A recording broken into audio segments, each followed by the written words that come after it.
কৃষক দলের আহ্বায়ক কমিটি করা হয়েছে। এই আহ্বায়ক কমিটিতে আমরা যারা 2022 সাল থেকে আন্দোলন সংগ্রাম করে যে কৃষক দলকে নারায়ণগঞ্জ জেলারকে কৃষক দল বাংলাদেশের মধ্যে একটা রুট মডেল তৈরি করেছি, তাদের বঞ্চিত করে কিছু অসাধু সন্ত্রাসী আওয়ামী লীগের দূষণদের নারায়ণগঞ্জ জেলা কৃষক দলকে সাজানো হয়েছে।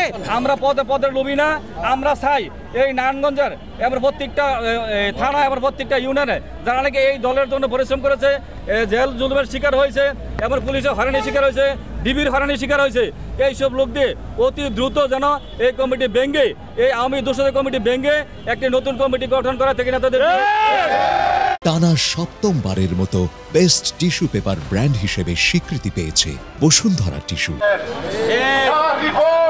আমি লিখিত আকারে নিজের সংগঠিত করা হয়েছে, যা সম্পূর্ণ অবৈধভাবে এবং সাংগঠনিক কার্যক্রম করতে জানে না। উনি 2 থেকে 3 পর্যন্ত লেখাপড়া করেছেন। এক থানায় রূপগঞ্জ থানায় তারা রূপগঞ্জ ইউনিয়নে আমি দায়িত্ব পালন করে আছি। তারা গাড়ি সাজানো, গাড়ির সাথে তাদের হাতাহাত ছিল করে দেওয়া টাকার বিনিময়ে। শুধু তাই নয়, প্রমাণিত হয় আওয়ামী ফেসিবাদদের কি আমার গোষ্ঠীর আত্মীয় স্বজন যারা আছে তারাও কেউ আওয়ামী ফেসিবাদের। কেন তারা এই আওয়ামী লীগের দোষরদের নিয়ে কমিটি করবে?